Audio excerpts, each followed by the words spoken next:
This video is sponsored by Spell. Spell is a free-to-play co-op action game that features an online matchmaking system where players can compete in ranked PvP missions as well as take on and triumph against epic boss encounters. The developers are actively making changes to the game to create a full-fledged epic experience for all players, which is something I can appreciate. Check the link in the description to receive early access. What's up, you guys? I'm back again with another video, and today I'm returning to you all with a Holy Paladin guide for Battle for Azeroth. Now, if you guys do not know who I am, I'm a Mistweaver main that's been playing Mistweaver for a long time, but I also play just almost every healer under the sun depending on the expansion, and I have a decent amount of experience on a ton of different classes for PvP, and I figure it's time that I picked up the Holy Paladin because I was getting kind of tired of playing the Mistweaver just because of the mana, and running out of mana was getting very frustrating, and I did not enjoy that gameplay style, but I do enjoy dealing big damage. Now, the Holy Paladin, just like the Mistweaver, does insane damage, and arguably it actually does more damage. Now, the reason I'm making this video is because there's not that many Holy Paladin guides out there on YouTube, and because of that, I figured it was a good opportunity for me to make a video to try and answer some of the questions that I've been getting, because you guys have been asking me a lot to explain some of the things about HPAL. Now, I am by no means as good on the HPAL as I am on some of the other healers, but I have put in a good amount of time, so I figure I'll make this overall general guide for some of you guys out there explaining a few things, and then as I get better on the class, I promise you I'll update it as I get more experience. But this should be a great starter for all of you guys out there. This should be a great opportunity for you to pick up the class and have some fun if you did not get that classic beta key that you were hoping for. Now, just like all of my videos in the past, this guide will consist of several sections, and I will put timestamps in the description box below if you want to check that out and you want to skip through the video because you might not have time to watch the full video, or your attention span is like mine and you simply just can't watch a full video. So this guide will consist of our general talents, our PvP talents. I will then go into our Azerite traits and stats, and then finally I'll end the video with just kind of a basic overview of the rotation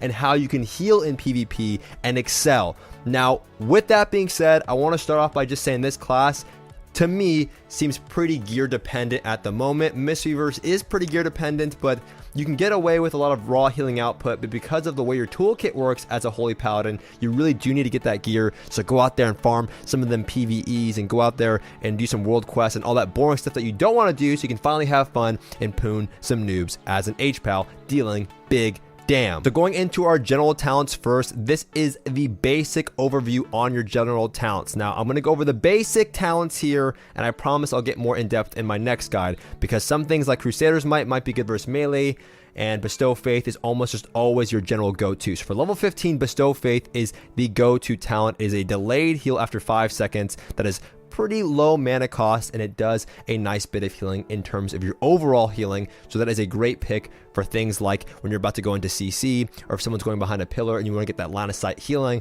That is a solid option. Level 30, you have Unbreakable Spirit and Cavalier. Cavalier is going to give you 2 charges on your Divine Steed that you can see like that. I have 1 charge, and if I were to spec into it, I would have a 2nd charge. This is a more of an aggressive talent if you feel like you're going to have to kite a lot, or you want to stay on top of a healer.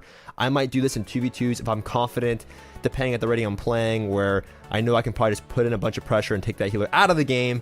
I'll play Cavalier to stick on top of them like Resto Druids or even Mistweaver Monks.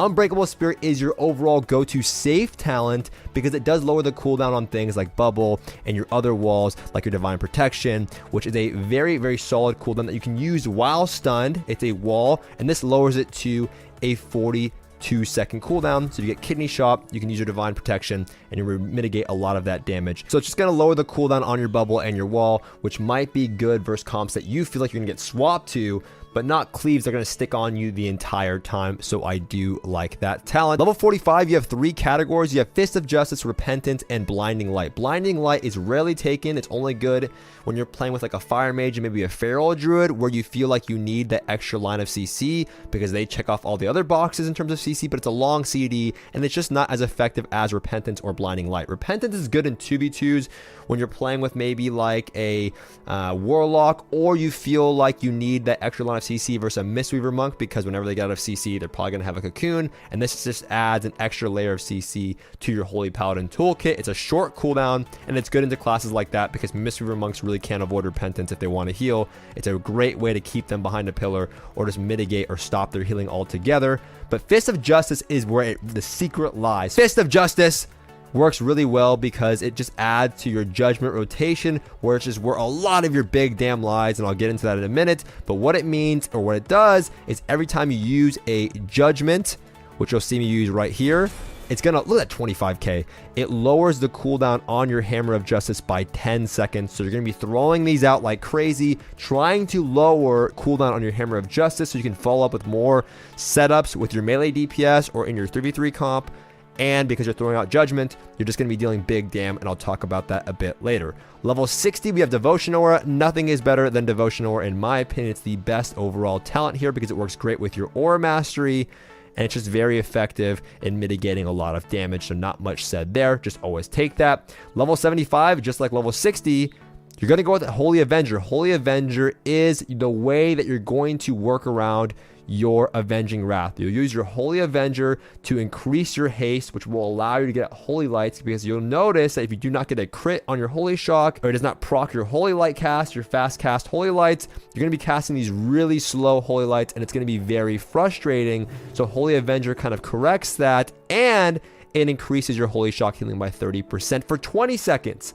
So it's a great way to work around waiting for your Avenging Wrath, your main healing CD. Now for level 90, this is where some controversy lies. I know Crusader, who's a really great Holy Paladin, likes to play Avenging Crusader, but all I'm going to say is that Avenging Crusader costs 10% of your mana, or 10,000 mana, and the damage output you get of Avenging Crusader, which is like known as melee wings, is not as good as it once was, because Sanctified Wrath with Avenging Wrath does pretty much or even more damage, and it costs 0 mana to use this version of your wings. You can deal range damage, you have big Holy Lights, it buffs pretty much all of your healing, and the reason why this is so effective is because it's going to allow you to get an instant proc on your Holy Shock, an instant crit because of the changes that we recently had. If I have this with wings up, my Holy Light will be procced, so I can get a fast cast Holy Light immediately to top my target if I need to use it with like something like Divine Favor for extra healing there. That's a one-shot top heal, and then I can go into dealing huge damage at a range without having to hit the target without wasting any mana, right? I can press this, boom, Holy Shock, go for my Holy Light, and then just deal huge damage with Judgment depending on how low the target is. I'll talk about that later. My Holy Shock does huge damage. Divine Purpose allows me to get another Holy Shock off, and you can deal huge damage with the regular wings and still heal at a range and not have to worry about getting value out of your Avenging Crusader. So in my opinion, I think you should always be taking your Sanctified Wrath. It's going to increase the duration of your Avenging Wrath and reduce the Holy Shock cooldown by 50% for its duration. So you can get more Holy Shocks out for more procs on your Holy Light, and you can just deal way more damage, and I'll explain that later. So for me, Sanctified Wrath is a no-brainer. Level 100, we have Divine Purpose and Beacon of Faith. So for 2v2s, if you're fighting the average melee comp, Divine Purpose is just going to allow you to deal more burst damage and more burst healing. Beacon of Faith allows you to have an extra beacon that you can put on your bar, and you can have a beacon on 2 different targets if you want to, and you can heal both targets when you're trying to deal with split pressure, and it's very effective in those scenarios.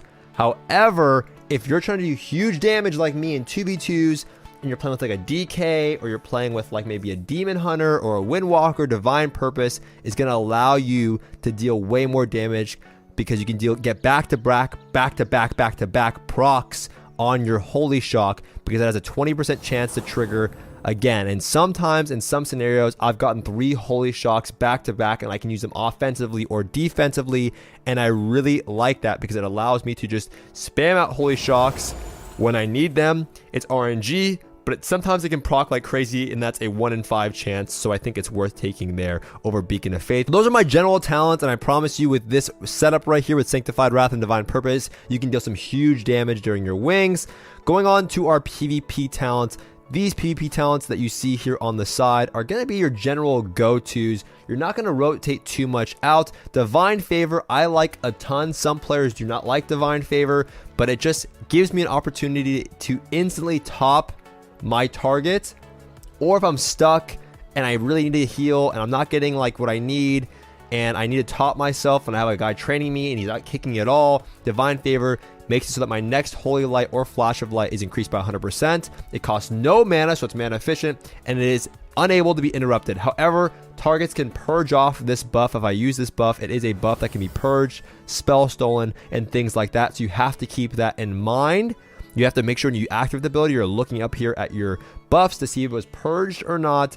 But it just allows you to get off these holy lights. Are going to heal for a ton, and a great way to use them sometimes is you can get that proc on your, there you go, Divine Purpose just proc there, so another free Holy Shock back to back. But it's great to use on fast cast Holy Lights if you just need a huge heal, or if you just need to top somebody immediately.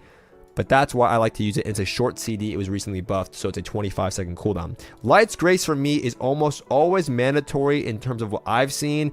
It's just going to increase my healing done of my Holy Light by 50%, and it reduces all damage that target receives by 5% for 8 seconds, stacking up to 3 times. So if you are trying to just top somebody, or you're getting trained down and you got their kick out of the way, if I get one Holy Light here, that's 50% increased healing on that Holy Light, and I have a wall for 5%, and I can go for another Holy Light if I juke their kick, 10% reduced damage, all the way up to 15% reduced damage. And if you were to activate maybe your Divine Protection, that's 15 plus 20, that's 35% reduced damage, plus you're wearing plate, so it's good in the melee. I like this talent a ton, and I don't really like taking it out unless I just don't need it at all, and it's not one of those matches where I feel that I'm going to be spamming out a ton of Holy Lights, rather than just relying on my Holy Shocks and my Blessing of Sacrifice and things like that.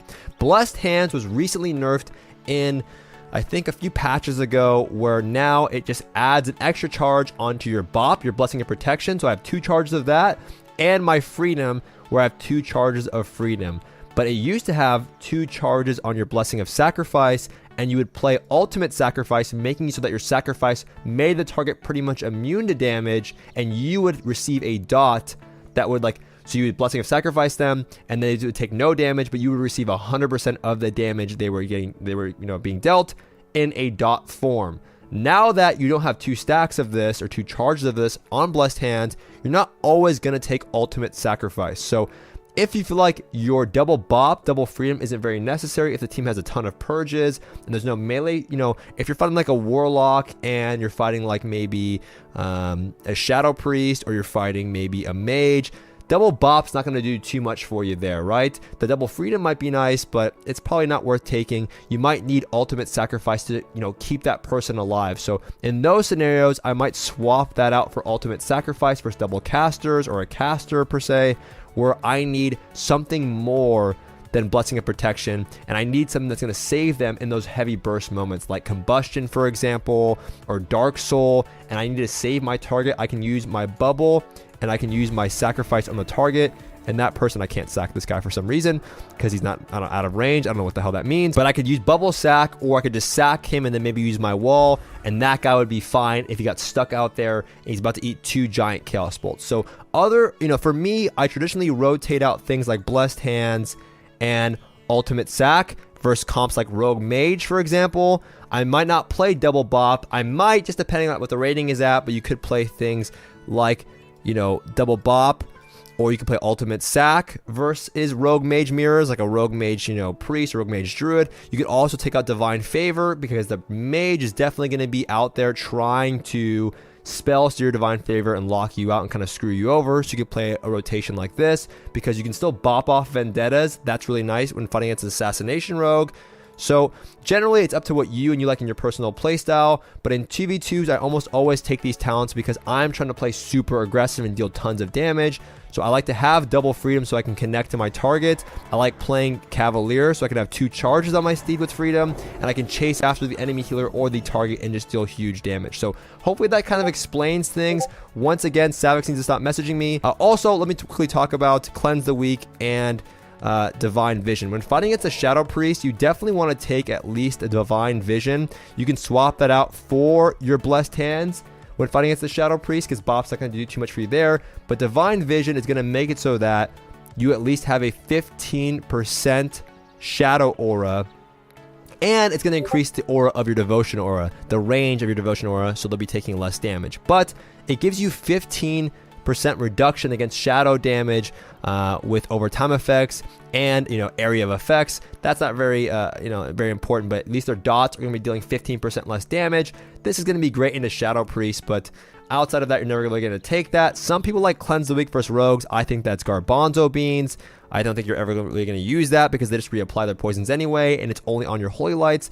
You can combo, however, though, if you're fighting against a Shadow Priest and Divine Favor doesn't seem very useful to you, you can do Cleanse the Weak and Divine Vision, making it so that you have a 15% reduction on Shadow Priest abilities in terms of their dot damage, and Cleanse the Weak makes it so that when people are within your aura and you dispel them of an effect, everyone in your aura is dispelled of a similar effect. So for example, if this guy has Vampiric Touch on him and I have Vampiric Touch on myself, if I dispel myself, this little crab here, this little scuttler here would also be dispelled of all the effects that I dispelled myself of. All right, so now that we covered our talents here, why does Holy Paladin deal so much damage? Now there are 3 traits you're going to want to go for.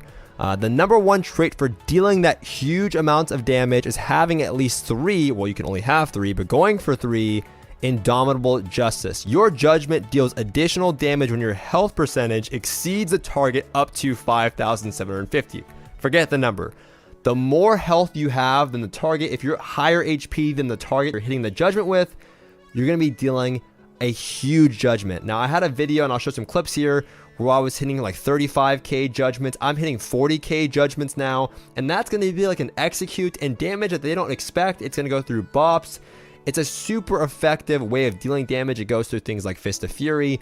It goes through a ton of different pairing effects, and you can whip out those judgments and just one-shot people when they're not expecting it. So having 3 of these is going to be very good, especially when you're playing things like Fist of Justice, right? Fist of Justice is going to, lower the cooldown of your Hammer of Justice. So you can just throw out these judgments and whap people to lower the cooldown of your Hajj, and you're going to be dealing huge damage with that. Now, you have to remember, you have to be higher HP than the target you're hitting. So if you're low HP, these judgments aren't going to be huge. But if you're somebody that's able to maintain a high HP health pool and be above the opponent, especially if you're hitting a healer or someone that's getting bursted down, and you want to add the execute, this will execute people. I mean, it hits harder than a Ret Paladin judgment. So you can throw out these judgments and bang them, and that's what allows me to do huge numbers, especially when the target's falling low on HP. Glimmer of Light is another really effective trait. Your Holy Shock leaves a glimmer on that target for 30 seconds. When I Holy Shock anything else, whether it be damage or healing, it's going to it's going to heal or damage that target. So for example, if I Holy Shock this guy, for example, he has Glimmer of Light on him. Now, if I were to damage somebody or heal somebody, obviously he's my ally, he's not going to take any damage. If I were to hit this target, you'll see that it still heals him. So this is a very effective way of putting this dot out and stopping drinks or adding additional bursts. So for example, if this dummy right here wants to go behind a pillar and drink, and he goes to drink, I can Holy Shock him and deal damage and interrupt that drink. I can also just double Holy Shock back to back with the guy that has the dot on it and deal additional burst damage on my Holy Shock. So it's a great way to deal additional healing. Obviously, if this target has Glimmer of Light and I put it on him, and then I go to it proc there, my Divine Purpose, so I can do another Holy Shock for free, it's going to do an extra heal on him as well, right? So you're spreading out this extra healing, and you're also spreading out extra damage. It's good for burst and for healing. Some players also like Radiant Incandescence, which is just going to make it so that your Holy Shock critical deals an additional damage or an additional healing over 3 seconds. So it's pretty similar to Glimmer of Light. I think Glimmer of Light is a little bit more useful in certain scenarios, whereas Radiant Incandescence is going to give you just probably a little bit better value in terms of like how much healing or damage you're going to be dealing. But I still think that this gives you more of like a wide variety of uses rather than just dealing additional damage to that person or additional healing to that person. You want to make sure that you get 3 Indomitable Justice, 3 Glimmer of Light, or you can get 3 Radiant Incandescence, whatever you want, however you want to sort it out. But getting 3 of these, and you can get this combo actually from just doing PvP. If you just go out and do PvP, you can get a full set of this, of Indomitable Justice and Glimmer of Light, for just doing Arena and getting your caps. So it's very effective there. And that's how I deal big damage, right? I do double Holy Shocks back to back with Glimmer of Light. I throw out a Judgment on my wings. You know, I can be dealing even more damage because it's going to buff all my damage. And even your Crusader Strikes hit pretty solid. So you can throw things like this out. That's a huge Holy Shock. And